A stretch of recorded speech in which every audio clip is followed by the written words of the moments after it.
안녕하세요. 하늘소리교회 이모상 목사입니다. 2021년 2월 18일 목요일 오늘의 말씀 시작하겠습니다. 오늘 나눌 말씀은 누가복음 14장 7절에서 24절의 말씀입니다. 그 중에 우선 11절까지 읽겠습니다.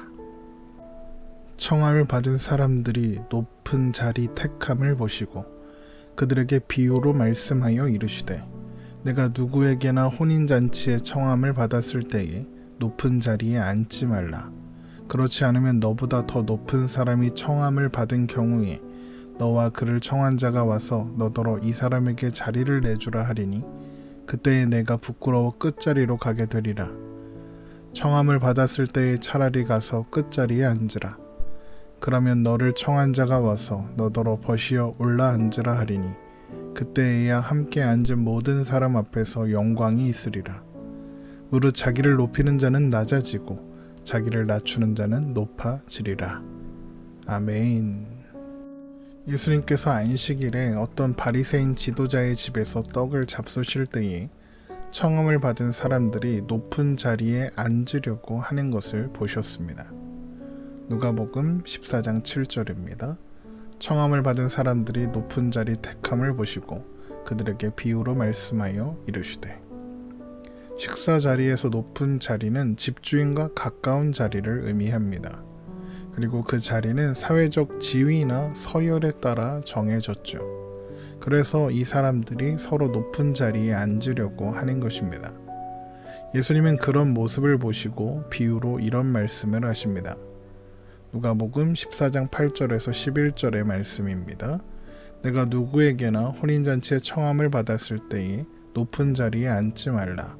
그렇지 않으면 너보다 더 높은 사람이 청함을 받은 경우에 너와 그를 청한 자가 와서 너더러 이 사람에게 자리를 내주라 하리니 그때에 내가 부끄러워 끝자리로 가게 되리라. 청함을 받았을 때에 차라리 가서 끝자리에 앉으라. 그러면 너를 청한 자가 와서 너더러 벗이어 올라 앉으라 하리니 그때에야 함께 앉은 모든 사람 앞에서 영광이 있으리라. 무릇 자기를 높이는 자는 낮아지고 자기를 낮추는 자는 높아지리라.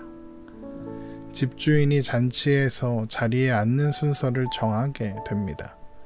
그런데 스스로를 높이는 사람이 먼저 도착해서 높은 자리에 앉아 있으면 더 높은 사람이 청함을 받아 도착하게 되면 집주인이 그 사람에게 자리를 양보해달라 요구해야 할 것입니다.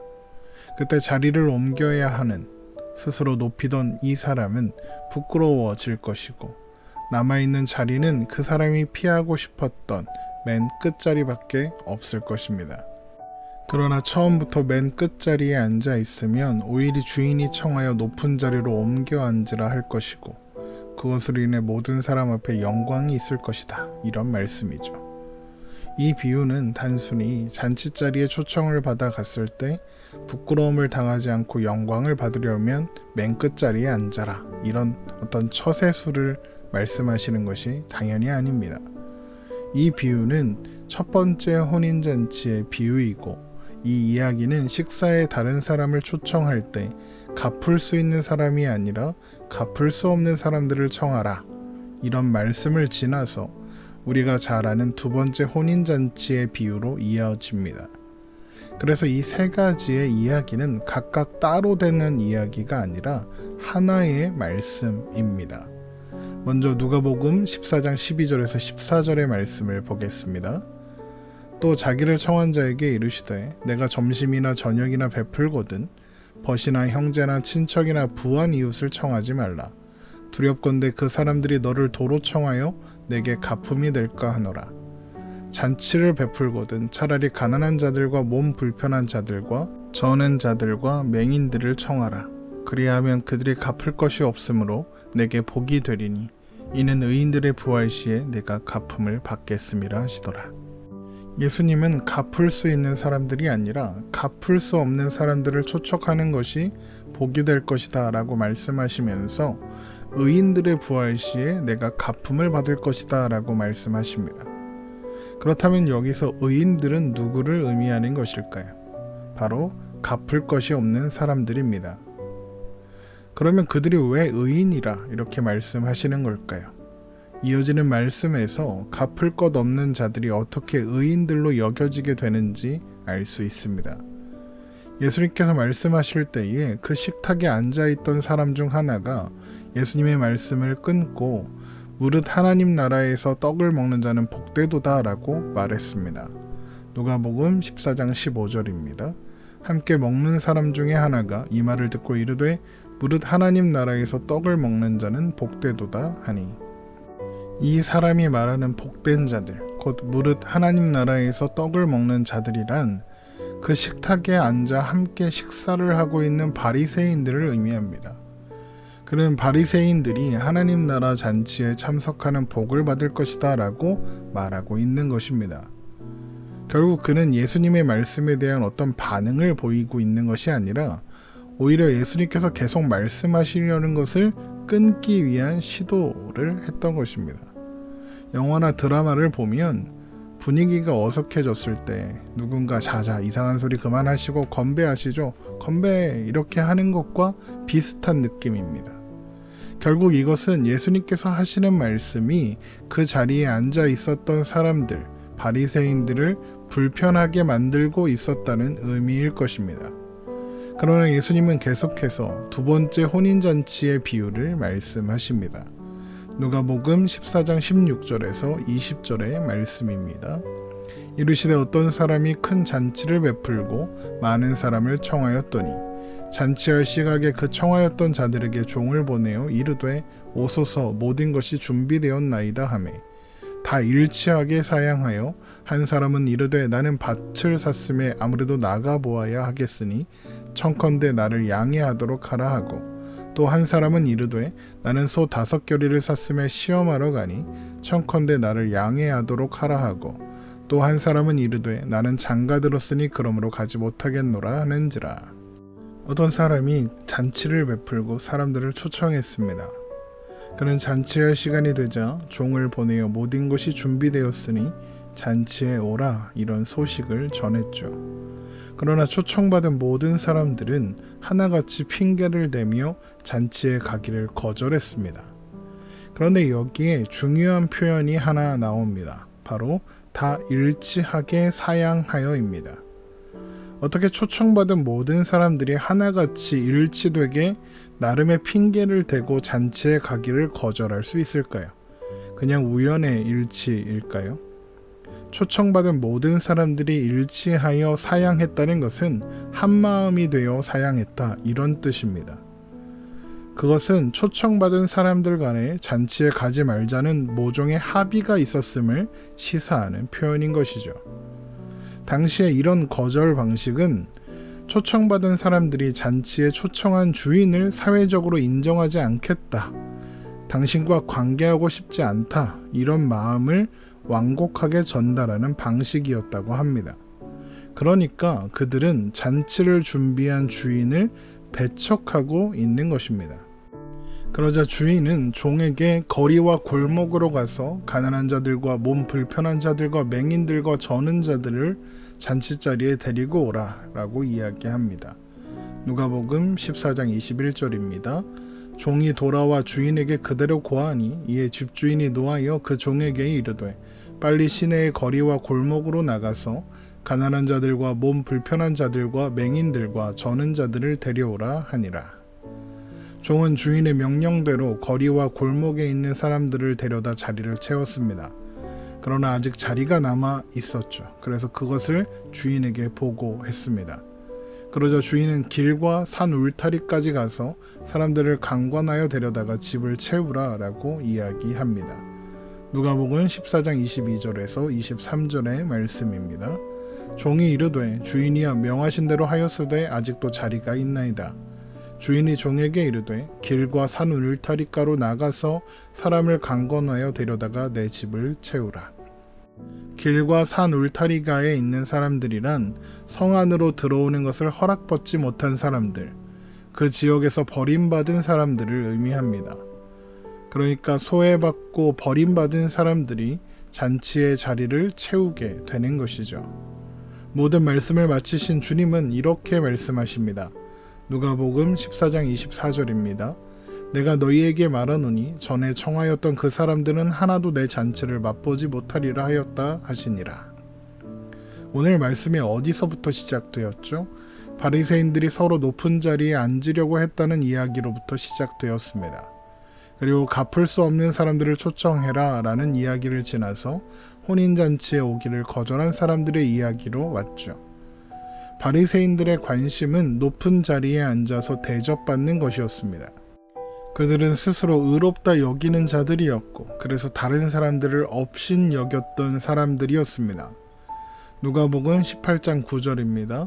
또 자기를 의롭다고 믿고 다른 사람을 멸시하는 자들에게 이 비유로 말씀하시되. 그래서 그들은 맨 끝자리에 앉을 생각이 애초에 없습니다.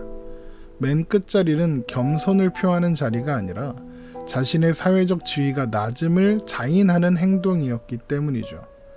그래서 그들은 가난한 자들과 몸 불편한 자들과 저는 자들과 맹인들을 초청하여 함께 식사할 생각도 없습니다.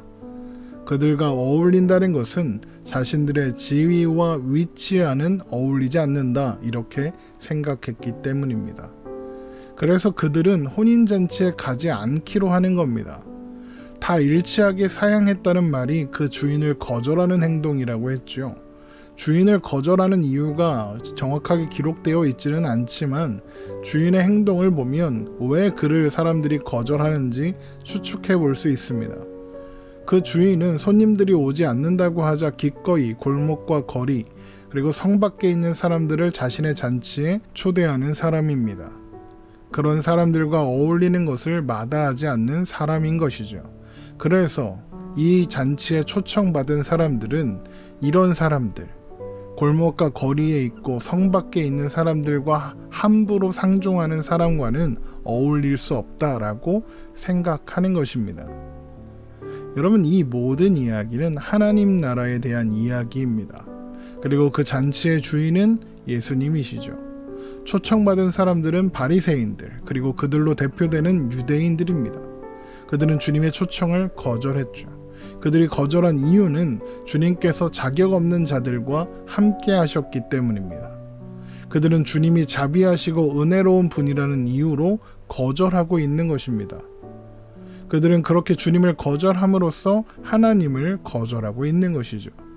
스스로를 높이며 하나님 앞에 이러저러한 대우를 받을 만하다고 스스로 생각하는 그들은 그 교만 때문에 하나님을 오히려 거절하고 있는 것이죠. 누가복음 13장 34절입니다. 예루살렘아 예루살렘아 선지자들을 죽이고 내게 파송된 자들을 돌로 치는 자여 암탉이 제 새끼를 날개 아래 모음같이 내가 너희 자녀를 모으려 한 일이 몇 번이냐 그러나 너희가 원하지 아니하였도다. 바로 그들이 예루살렘인 것입니다. 이제 하나님은 그런 자들을 버리시고 동서남북으로부터 무엇을 드려 옳다 인정함을 받을 만한 자격이 없는 사람들을 불러 모으실 것입니다. 그리고 그들로 하나님 나라 잔치 자리를 채우실 것이죠. 누가복음 13장 29절입니다. 사람들이 동서남북으로부터 와서 하나님의 나라 잔치에 참여하리니 그들은 가난한 자들과 몸 불편한 자들과 저는 자들과 맹인들이고 그들은 길가와 산 울타리가 성밖 소외된 곳에 사는 사람들입니다. 그들은 하나님의 초청에 갚을 것이 없는 사람들이죠. 그들이 할 수 있는 일은 주의 이름으로 오신 이를 찬송하리로다 라고 외치며 하나님께 영광 돌리는 것밖에 없습니다. 그러나 하나님은 그들이 갚을 것을 기대하지 않으십니다. 오히려 그들을 의인이라고 부르시죠. 하나님 앞에 의인으로 인정받는 사람은 스스로를 높이는 사람이 아니라 하나님께서 지목하여 부르시고 의인이라 불러주시는 사람이기 때문입니다. 로마서 8장 30절입니다. 또한 미리 정하신 그들을 또한 부르시고 부르신 그들을 또한 의롭다 하시고 의롭다 하신 그들을 또한 영화롭게 하셨느니라.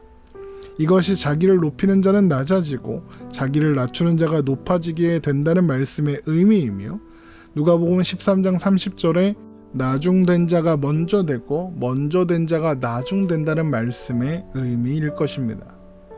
하나님께서 부르신 자들은 모두 갚을 것이 없는 사람들입니다. 우리가 모두 그런 사람들입니다. 우리는 모두 무익한 자요 자격 없는 자들입니다. 그러나 하나님은 우리의 효용 가치를 보지 않으십니다. 우리가 갚을 것을 바라지 않으셨습니다. 값없이 은혜를 베풀어 주셨습니다. 우리가 바로 그런 은혜를 받은 사람들입니다. 그런 우리가 어떤 행함으로 하나님께 인정받겠다고 할 수 있겠습니까? 또한 어떤 행함을 자랑할 수 있겠습니까? 그럴 수는 없는 것입니다. 우리는 그저 우리를 사랑하신 그 사랑과 은혜에 감사하며 하나님을 사랑하고 하나님의 뜻을 사랑하며 하나님 나라를 사랑하고 하나님 나라 잔치에 초청받아 온 사람인 것을 기억하며 오늘을 살아가면 되는 것입니다. 우리가 사는 오늘이 또한 우리가 살아가는 그곳이 주님 부르신 하나님 나라인 것이죠. 오늘 말씀 여기서 마치겠습니다. 주님과 함께함이 기쁨되는 하루 되시기를 주님의 이름으로 축원합니다.